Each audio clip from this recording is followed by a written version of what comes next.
broke, and we felt ways. Now we styling, profiling, and getting paid. Run it up, run it up, run it up, run it up. Hey, what's going on, everybody? It's your boy Johnny V. Simons coming live and direct. I want to welcome you guys to the first episode of the Johnny V. Financially Fit podcast. And when I did this podcast, I said, who's going to be the first person that I bring on the podcast? And the first person that I thought about straight up is somebody I had the opportunity of evolving with in life.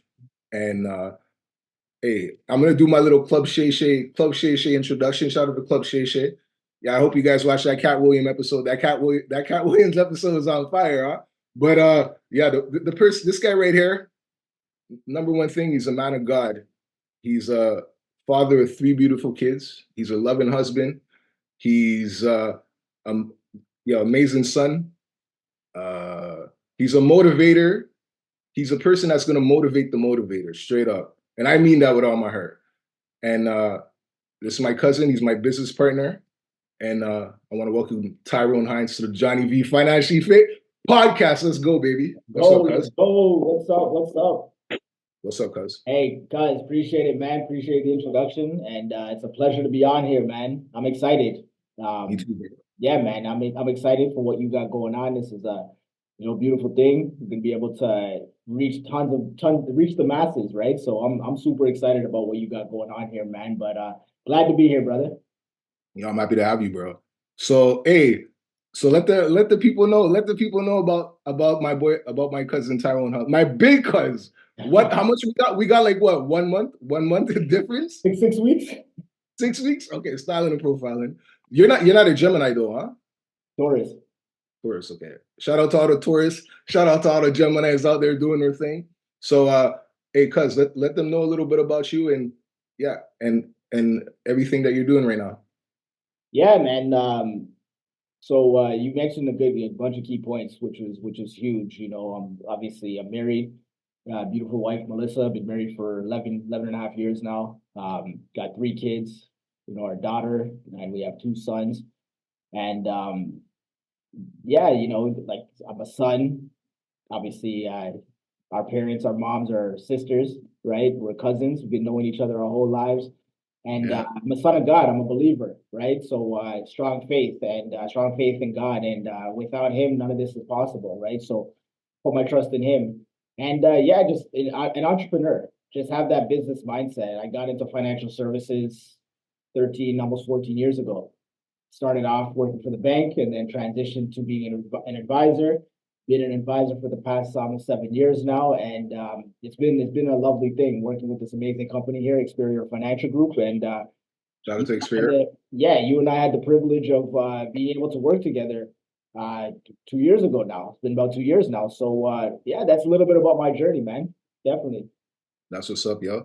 So the journey. So me and you, besides having our moms or sisters. So a lot of Scotians.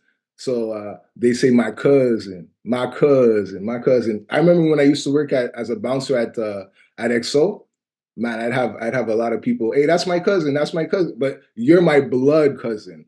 Mother's my auntie had her, my mom. So hey, shout out to our moms. So another thing that we have in common is the financial industry. Like you said, you started off with the bank. 2010. Started off with the Bank of Montreal. Okay, so you started off with the Bank of Montreal. And then after being with the Bank of Montreal, you went to, what was the next step? So I went to Sun Life in 2017. Okay. Spent a year and a half there, and then I made the transition to Experior in November of 2018. That's what's up. Yeah. And okay, for you, was it hard transitioning from like a worker to like being a self-employed person? Yeah, that's a great question. It was tough. I want to say that everything was just smooth and I hit the ground running, but it was tough because when you go from the mentality of someone telling you what to do every day, like your day is structured out for you, like, hey, get on the phone, make these calls, the calls are going to come to you, these are the scripts you're going to use, everything was set out for me. Yeah. This is when you take your breaks, this is when you're working from this time to this time, to now I got to create my schedule. I got to find my clients. I got to get on those appointments, make sure I'm plugging into training so I know enough to better myself in the business. So it was a complete shift just in mindset. And it took some time, right? There was a lot of hurdles, a lot of bumps in the road. But it was a difficult transition. Absolutely. But like accountability was huge. Accountability was everything. Because at the end of the day, if I don't hold myself accountable, bills don't get paid. If I'm not on those appointments, bills don't get paid. If I don't make those phone calls, bills don't get paid, right? So I gotta hold myself accountable. And okay, so when you transitioned from the bank to now being self-employed, did you have kids yet? I did, yeah. I had all three of my kids. Really? Yeah. And I mean, that's a huge point that you brought up, right? People don't realize that a lot of people, and we've brought over tons of people in our business, and a lot of them, it's tough for them to make that transition, but they don't have kids. It's just them. They're not married. There's no one else that's dependent on them, right? Yeah. I had mouths to feed, right? Mortgage to pay, and now Yeah. I'm going from getting a sure income every single 2 weeks to now if I don't close those deals, I'm not getting paid that week. I'm not getting paid that month, right? So it was a game changer, right? It was a shift in mindset. Hey, shout out to my cousin Tyrone and I for making that jump. Shout out to that, baby. Styling and Oh, profiling. let's go. So yo, what was the number one reason that you decided to join the financial industry? Yeah, that's a good question. It's a big question, man. There's a few different reasons why. I Okay. mean, growing up, yeah, you know, right? We were the type of family that was completely well off, and we could just travel multiple times per year. It was never like that, right? Yeah.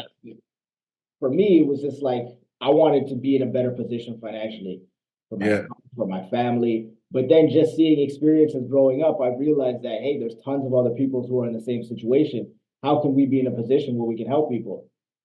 And obviously, starting off in financial services, that was my entry point. But just being an employee, I didn't feel like I was fulfilling that goal. And when during that time frame, I didn't want to be tied to a desk. I didn't want to be micromanaged. I don't want to be, feel that I'm limited to what I can do to my fullest potential. I So feel you. yeah, I just said, you know what, I got to start looking elsewhere. And no shot against the bank or any other work because honestly, they produce a lot of amazing people. But I just felt that my time there was done, and my vision was so big that I knew that there was more out there for me to get. Yeah. So in 2017, I said enough is enough. I ended up getting my Hey, license, become a licensed advisor, and I wanted to go full force. Some people they dip their feet in and they just want to kind of test the waters, make sure it's safe enough and stuff like that. I said it's all or nothing at this point, and I I just went full force. I went fully in 2017, and I haven't looked back since. That's what's up, man. Hey, we all know when it's time to leave, bro. But Yeah, that's one thing. Hey, I remember. Hey, I'm gonna use a term that I like that our company used. My practice company. Okay, yeah, so my practice company. I remember when I knew it was time to leave was when I didn't even walk. I didn't even go through like the main entrance door, bro. I was going by the back door and going to my desk and sitting down and doing my work because I ah, didn't want to I didn't want to interact. I felt like the black sheep. yeah, But the thing is, uh, everything's a step. Everything's a step. I needed to start there, become who I became, in order to obtain what I want to, in order to become who I'm going to become, bro. absolutely. So that's one thing. One thing. So I like the fact that you said that accountability and everything. Yeah, So we're gonna jump in right now about generational wealth. So hey, like I said, we didn't have everything, but we never missed out, man. And we had always extra. That's one thing. And shout out to the system shoes. The system shoes. If you had a pair of system shoes growing up, you're an OG. Represent. Hey, shout out to all the people that had a pair of system shoes. You said it was the LA Gears. I had the LA gear, man. The LA gear with the lights on the back. That was the shoes back in the day. Shout out to the yo. Hey, LA system. gears, man. I used to trust me, man. I had a ton of those pairs. Shout out to that. Yeah, I remember we used to go, it was the store's called Yellows. The systems you get either 30, it was 35, $40 a pair. My mom hooked me up with 2, 3 pairs, bro. So I had three pairs of shoes styling and profiling, baby. Shout out to that. Shout out to that. Yeah, and you know So what? Like when we grew up, I mean, we had fun. I remember the memories because I remember you living in Montreal, I living in Toronto. But I would come up, you'd come down to Toronto, and like, I mean, I'd be up there 3, 4 times a year. And we had fun. Like we never realized that we were doing without. And that's the thing. Like shout out to our parents for providing us with what they were able to provide us with. And the one thing that our parents did instill in us was strong work ethic. Straight up. Strong work ethic. Like, obviously they didn't have access to all the knowledge that we have access to today, but the ethic, the work ethic is key. And we're able to, at least at the end of the day, we may not know everything that everybody else does, but if we can outwork them, I mean, Hey, that's the limit for us, right? And that was one thing that they definitely instilled in us. the work ethic is big, bro. Yeah, The massive. work ethic, the work ethic is big, and 100%. I get that from my mom. I get that from my dad. Our grandparents were hardworking people. Yeah. So boom. So one thing about generational wealth. So me. What I learned is that generational wealth. There's two ways that people accumulate generational wealth. Okay. So number one is your personal. Okay. So what you earn, what you earn, and what you invested. Okay. That's one way of personal growth. The other way is your grandparents that pass it down to you. Yeah. So like, what you inherit. Okay. So what's your feelings right now when you see what's going on in the world? Like obviously it's a problem with generational wealth. You have, you know. Well, you know what? One of the verses, and I touched on this before. One of the verses that always stands out for me when I think of just wealth and being able to obtain it is Hosea 4:6. My people shall perish for lack of knowledge. And majority of the people that are doing as well as they are is because they've tapped into that knowledge. Yeah. You could only go as far as your capacity allows you to, and your capacity is based on what's your intakes, what's going in, what are you reading, what are you listening to, right? How much are you growing every day? And that's what determines why so many people are as successful as they've been, right? You tie that with the work ethic, sky's the limit for you. So it's all about that knowledge. I feel you on that. Me personally. Okay, so hey, education's huge. Yeah. Okay, education and accountability is huge. Okay, number one, let's call a spade a spade. They're not teaching this in the schools. They're not teaching financial literacy in the schools. Okay, Yeah. so why aren't they teaching financial literacy in the school? Okay, the fact is, it is what it is. You have to have some people winning, and you have to have some people losing, bro. And you have to have some people striving, and you have to have some people surviving. Okay, that's just what it is. And accountability is knowing this but applying this. A lot of us have and I'm not gonna come on my podcast and pretend like I'm some ultimate guru. Like, look, yo, cuz some ultimate guru who like who understands everything and it's been there, bro. I don't, but I'm somebody that's been seasoned. I'm somebody that's being continuously seasoned. And if it wasn't for my strong faith in God, and if it wasn't for my strong faith in knowing that, hey, I'm on this earth for a purpose, bro, then hey, there's a lot of people right now. The reason why I'm on this podcast and I'm created this podcast, bro, is because there's a lot of people right now that feel like they're alone, bro. Oh yeah. You know? Oh yeah. There's a lot of people that feel they're alone, bro. There's a lot of people that feel like what they're thinking isn't what they like, you know, it isn't what everybody's thinking, you know. So they think they think it's just them that's living like that. 100%. And you know what? The reality of it is more than half of the population is living the same way they're living. And a lot of them is even worse. Right. And that's what I found coming into this industry and really just doing my research, looking at the statistics and seeing like, oh my gosh, it's crazy. And not just in Canada, I'm talking all over the world. America's just as bad, right? It's crazy. So we have lack of education. So we're talking about generational wealth, okay? Building generational wealth and why some people stay poor and why some people stay rich. Luckily, we're in the financial industry. The financial industry is one of the industry where people become the most millionaires. Okay. Oh yeah. And oh yeah. What I love about our career is that we have the opportunity of being self-employed. Okay. Number one, we have the opportunity of trying to optimize in our fullest potential. We have the opportunity of making a difference in people's lives. We have an opportunity of transferring wealth over to the next generation. So this is crazy, bro. This is crazy.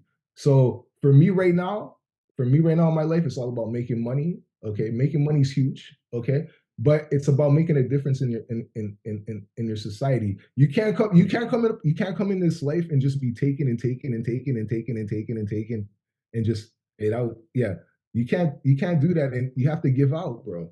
And you have to give out. You know, there's a karma thing. You know, no matter what religion we follow, it's based on good and evil. What you if you put in if you go to the gym and you put in the gym, you're gonna get results. Yeah. Okay, straight up. If you go to the gym, shout out, hey! If you go to the gym and you put in work, you're gonna get results. Okay.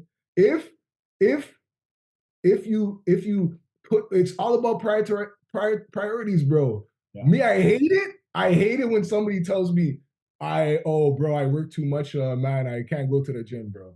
Yeah. Bro, I have a business. I have a business, and things. It's all about priorities, bro. It's all about priorities. You know, it's all about priorities. Look at you. You're looking styling and profiling and looking sharp and everything, bro. I know you get a little workout. And I remember when we were a kid, I remember when we were kids, man, I remember I got sick and I took this medication called prednisone, bro. And it got me bloated, man. I was like, I was like the mushroom man, bro. I was like the mushroom man, bro. Yeah, I was ill. And I remember you came to my mom's house. You came to the house. Yeah. And Ty was in the bedroom. Push-ups, bro.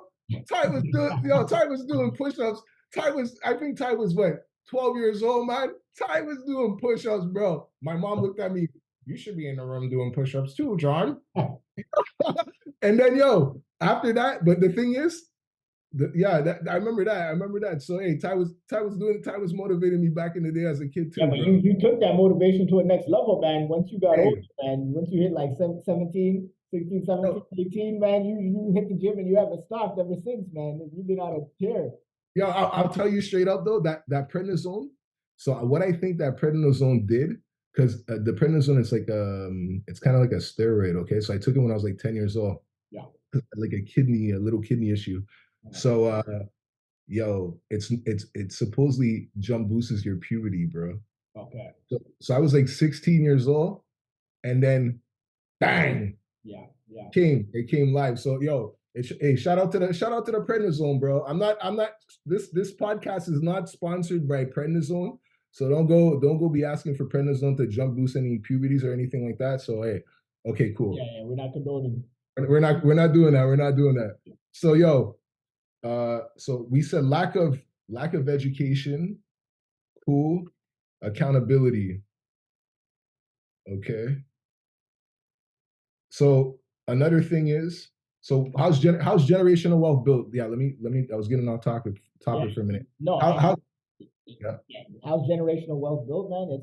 I mean, for one, it does, like, I feel that it starts from gaining that knowledge, right? What knowledge are you taking in, right? I was just looking up, the ways to basically develop wealth. Let's start from there, right? Let's develop our own personal wealth first, right? And there's 6 keys right here that I actually got pulled up here. I'm just gonna read them off, right? So first thing is start saving early. Start building that wealth from early, right? Start from your 20s. I mean, here in Canada, we have a thing called a tax-free savings account. You can start investing into that at 18. It doesn't have to be anything significant, but I remember when I was 18, I had a part-time job. I was working. So I can throw in $50 a month, $100 a month, right? How many other people are at that age that are working, right? Start that wealth from early, because when you have that longevity, you have time in your favor, compound interest. The average retirement age is like 65. Yeah. So if you got from like 18 or say 20 to 65 of saving, that's 45 years. And that goes a long way with that compound interest, right? Number 2 is avoid unnecessary spending, right? The debt is a killer, man. That's a wealth killer. And people are trying to spend beyond their means. They're buying stuff that they don't need, frivolous, and going on frivolous trips and frivolous activities. And I'm not saying trips are bad. Trips are amazing. You should do that.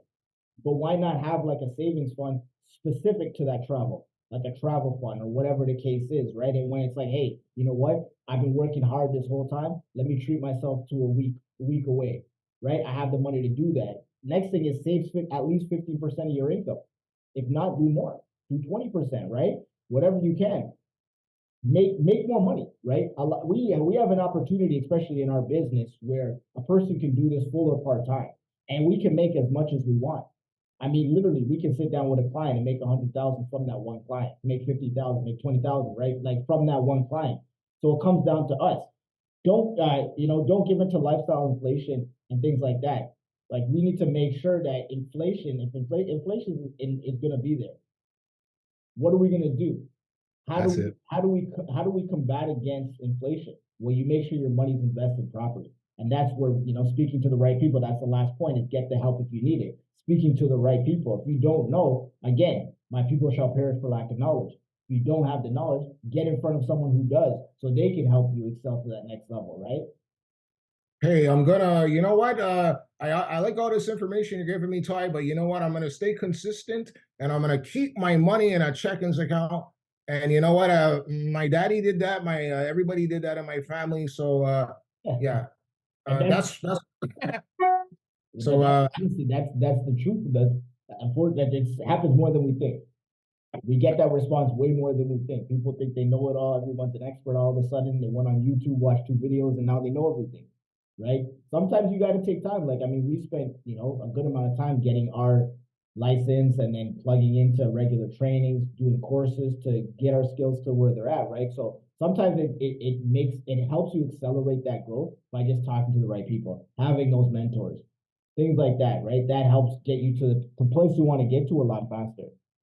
So, hey, that's the thing. Like you said, as a financial advisor, not only is there exams that we have to pass in order to get this license, we're legislated by our governing board. Okay. Not only that, we have to do continuous education credits every 2 years. We have trainings with various companies. And hey, for me, like I said, the thing is, when you start talking about the opportunity or something, people start feel like you're selling them something.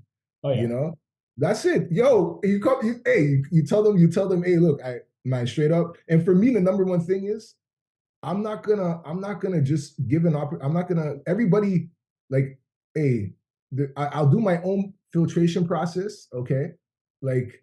Because there's certain people I'm like, okay, I know I don't see them in the financial industry. It is what it is. It is what it is. And it's not for everybody. It's not for everybody. It's not for everybody. Everybody has skills. Everybody. Hey, if you ask me to go build, I have this IKEA thing in my house right now still, and I'm gonna have to wait. I'm gonna have to wait until one of my friends. I'm not the best when it comes to building. You want to get someone that knows what they're doing. Exactly. And for me, that's it.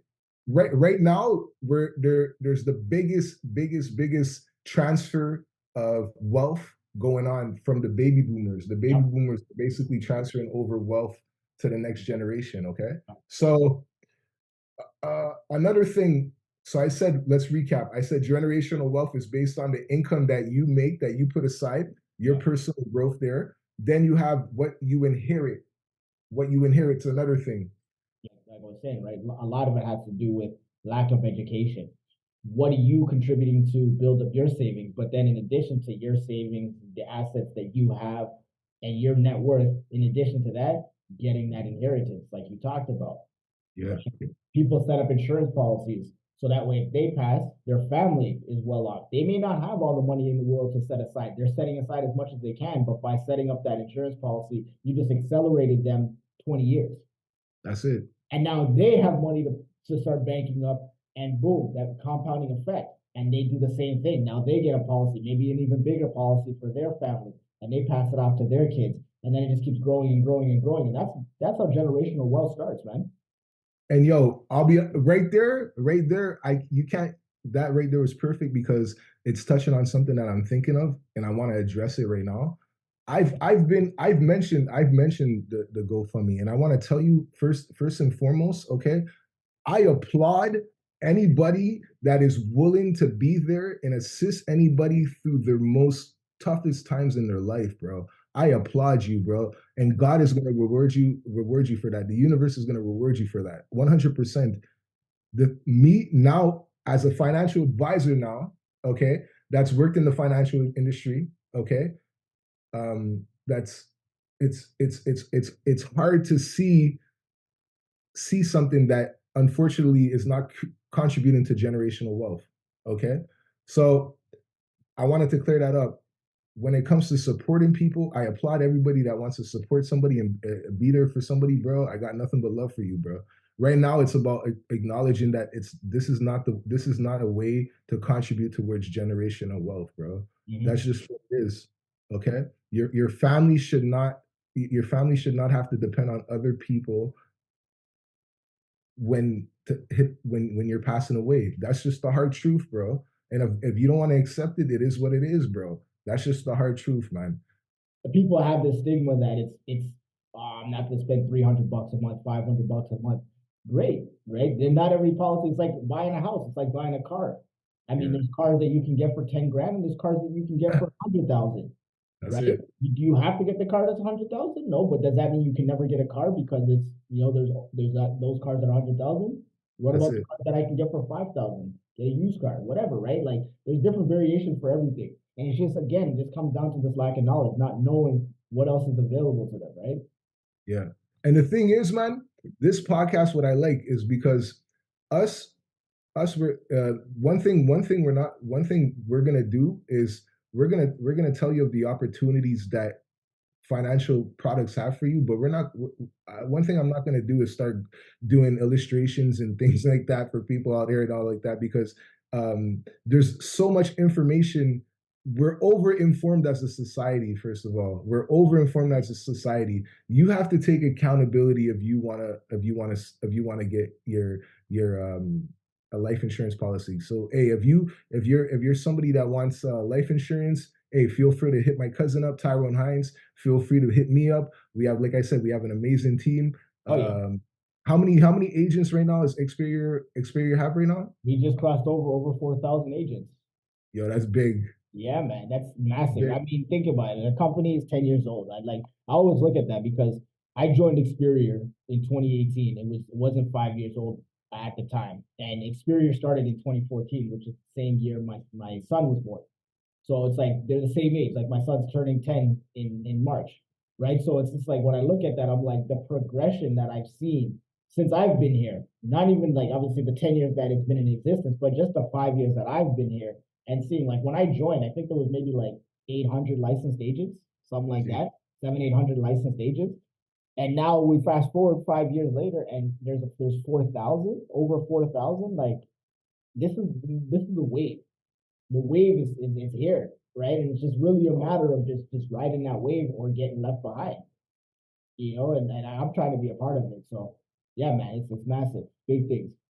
yo, hey, somebody Yeah. said this, my one of my friends said something the other day that kind of got to my head. He said, one person you'll move faster, two people you'll move further. So that's it. Me, hey, I made the most money I've ever made working in the financial industry, but I was a one. It was kind of like I was just working with one company before. Now working with Xperia, hey, I have the opportunity of having a, a catalog of 26, 30 companies to work with. Yeah. I'm able to build my own team. I'm able to recruit people in Canada, in the US that want to become financial advisors, that help want to spend that want to spend spread financial literacy. Yo, it's an opportunity, man. So hey, if you are a person that wants to join the financial industry and you feel like, hey, it's time for you to make a movement in order to better your life and to better your surroundings, hey, feel free to hit me up. Johnny V. Simons, feel free to hit my cousin up. So we're gonna keep it moving. So when okay, let's be real. When you go to the grocery store, do you go to the fast checkout line, or do you go through the woman, the cashier? I To be honest with you, man, it just depends on what I'm getting because I've done both. And if I just have like a 1 2 items, then I'll just go through the self checkout. But when I got a full grocery order, I'm not doing it myself. I feel you. I'll wait in the line. Like I don't care. I'm not gonna do it by myself. That's just too much. I don't get paid to do it, so they get paid to do that. Yo, for real, I'm dog. paying them, right? So that's just me. How about you? So Where do you go? so me, hey, me, I go to Maxis, man. I'm a Maxi guy. I'm a Maxi Super C guy. For I'm a those Maxi. of us in Ontario, what's Max's comparable to? I think Maxi would be Sobeys. I Okay, say okay, I okay, go to Sobeys. We have IGA, but IGA c'est pour les chic. It's for the IGA is a okay. it's kind of pricey, bro. It's kind of pricey. It is I mean, Sobeys is kind of like I guess would be on that level as well, or even Metro. But yeah, I see you. Okay. straight up. So the reason why I mentioned that is because hey, right now it's the battle. It's the battle. It's the battle of technology. Yeah. It's the battle of low skill workers. So as we see right now, people's jobs are people, but we're keeping it quiet though. Society's keeping it quiet though. It's like a little whisper. Yeah. A little whisper. We're talking more about immigration and people coming over to Canada, coming through the U.S. and which I'll be straight up. Uh, I'm all about people having opportunity and coming over to Canada and in the US to optimize their fullest potential. But we need to these people need to be screened, bro. You can't just let anybody over and then just that's how I feel, bro. I feel like you can't just let anybody over and just like not properly screen them, bro. Let's be realistic. First, you got to take care of home first before taking care of anybody else. That's how I feel. You take care of home, and then once you take care of home, you take care of everybody else. That's how I feel about that. 100%. So it's I mean, at the end of the day, it's just like there's a reason why people are leaving where they're at to come yeah, to other countries. And again, it comes down to maybe just not having the proper care in the country they're at. But by us not doing the exact same thing, we're contributing to that same effect. And now you can have people who were born and raised in the country are like, I gotta go somewhere else for a better life because they're not taking care of me. They're taking care of the ones who are. And you got to obviously, it's a great country. I'm nothing against Canada, but it's just like you're right. We got to take care of our own first. You got to put the mask on yourself first. that's it, That bro. analogy with the plane, you got Yeah, yeah, like if you're in a plane and the plane starts to go down, the mask go down, and you have your kids with you, they tell you put it on yourself first, and then you put it on your kids because you can't really do much for your kids if you put it on them and then you pass out. that's it. So if the country crumbles because the focus was on the others, which is no again, you got to take care of them, but let's take care of ourselves first. So that's just the way I look at it. That's it. So if that immigration is something I'm doing in another episode, bro, I'll talk about in things. But one thing I wanted to mention was technology and low skill jobs. Okay, so we're kind of showing that, but realistically, you have these companies that are making more and more and more and more and more money and raising their prices and forcing you now to pack your bags and everything like that. Okay, and they're making more and more and more money, and they're getting rid of these jobs and they're replacing them with machines. Okay, Yeah. so now what's gonna happen to these lower skill workers? Okay, in 15, 20 years from now, what's going to happen to them? It's going to contribute even more to the generational wealth gap, man. Oh yeah. So it's like, am I saying boycott the self checkout? No, I'm not going to say boycott the self checkout. Shout out because I'll be with the prices rising. I'll tell you, I've witnessed the the quick the quick pretending to scan. I've seen it firsthand. Just the other day, I was reading an article. There was a police officer in Ottawa who was arrested for shoplifting at a grocery store because he couldn't. Okay. I swear, because he couldn't afford he couldn't afford their groceries, bro. So Yeah. let's face it, the Wow. self checkout line now. The self checkout line now. You go to the grocery store, bro. The self checkout line, bro. There's some people doing some David Hasselhoff, bro.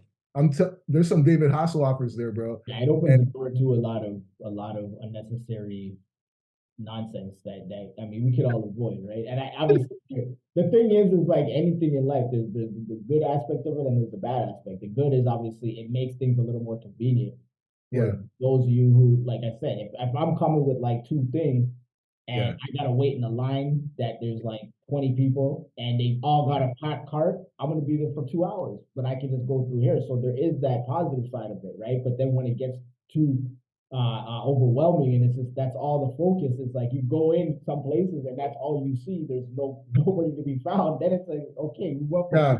one end of the spectrum to the next, right? Yeah. So for me it's now okay. We're in a society now. Let's admit it. We're in a society now that believes new is always better. New is always better. That's unfortunately that's what it is. I was okay with 3G internet. I was okay with that. I was okay with that. Now we move up to 5G internet. And hey, I'm not gonna start this first episode being a conspiracy theorist and things like that with Wi-Fi and cancer and everything. I'm not gonna start off this podcast like that. But this idea that new is always better is not always accurate. But in the financial industry, hey, there's certain things like hey, if you're leaving your money in a check-ins account at this stage in 2023, sorry, 2024, we're 2024. In 2024, I'm gonna get up in 2024. If you are leaving your money in a check-ins account, that's a no. You can't do that no more. Don't do that no more, okay? Don't do that no more. Please, okay? You're not gonna make it. You're not gonna make it. So investing your money is huge. Invest in your money. Oh yeah. Whether it's Yeah, whether it's you gotta be able to beat inflation, like we talked about, right? Inflation right now is at like 3.5%. So if you're getting a checkings account, you're not making anything. So you're losing money. Every year that money's sitting there, it's losing 3.5%. So by the time you just think about that compounding growth effect, you like I remember when we grew up in the 90s, 80s and 90s, I mean we can go to the convenience store and you remember those 5-cent candies? oh yeah. You go to the convenience store and get a bag and just fill it up with candy. It's like 5 cents each. And we can get a bag full for like $2. Yeah. I mean, now you go, you can't even like you can't do that now. Like just the No, price of things, right? It's like it's so drastic. I mean, just for a bag of Skittles, I mean, some places it's like $1.50. A chocolate bar is like $1.50, $2. bro. Right? So it's like that's inflation. I be going to the gym, man, and I'm telling you, sometimes I be walking up in the gym, bro, and the smell that I smell up in there, bro, is and I can't blame it. Yo, you go to Pharmaprix, the deodorant is $9.99 for it. Hey, you better get Yeah, yeah. people are gonna have to start getting that baby powder, bro. I Start mean, getting you that know what? baby powder, bro. You know what? See, the thing is like we can look at this and like, hey, we can complain about it, or we can say, you know what, let's do something about it. There's so much opportunities out there, right? Especially in the financial service sector. I mean, there's so much opportunity. Like when I look at it, I'm like, yeah, you know what? The price of groceries is this price, the price of that is this price, but it is what it is. I'm not gonna limit myself to the stuff I want to buy. I'm still gonna buy them. I just gotta make more money. That's all it is, right? I like And that. that's the opportunity that we're given, right? I like that. Again, yeah, man.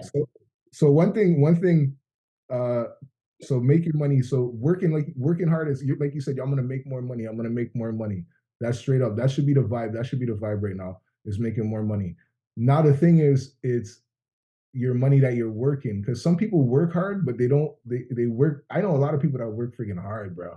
Straight up, we grew up around some hardworking people, dog. The thing is, it's working hard and then saving. There's doing and then there's executing. And me, hey, I've had moments where I wasn't putting money aside. It wasn't until I started working in the financial industry where I really started, knowing it. And that's only been 5 years.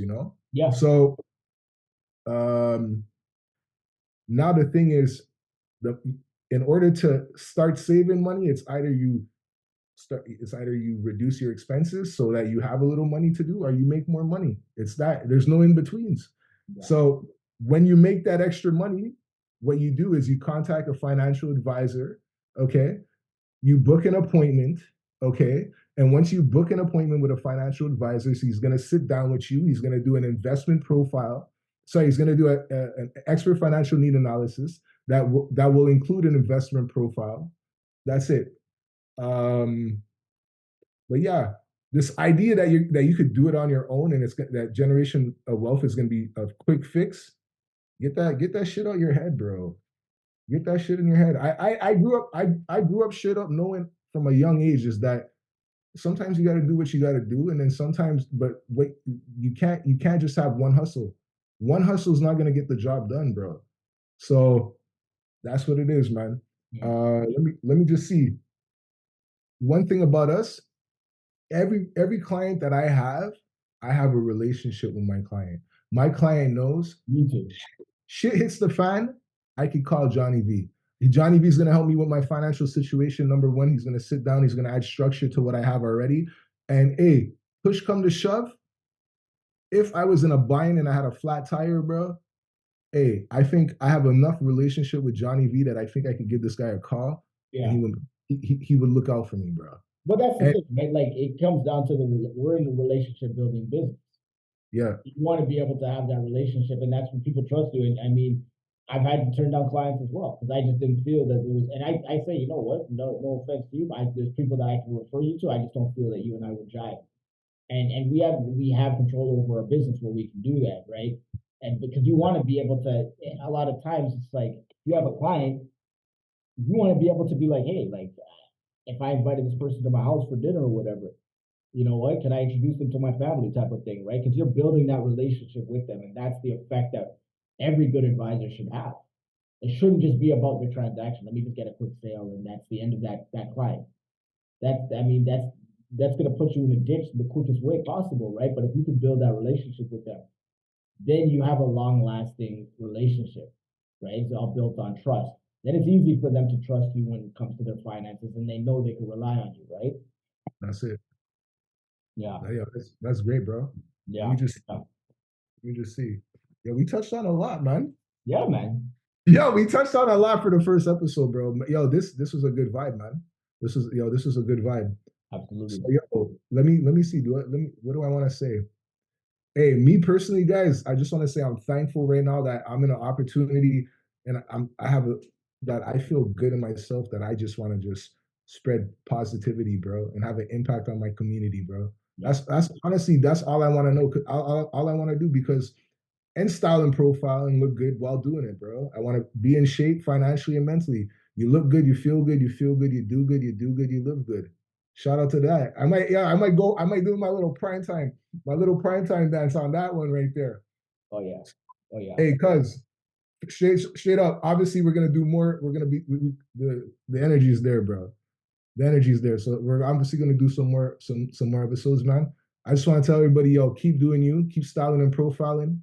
And hey, I'll see you on the next episode, yo. This is your boy Johnny V. This is my cousin T, Tyrone Hines, and we'll see you guys. Be safe, huh? Remember those days when we were broke, and we felt ways. Now we styling, profiling, and getting paid. Run it up.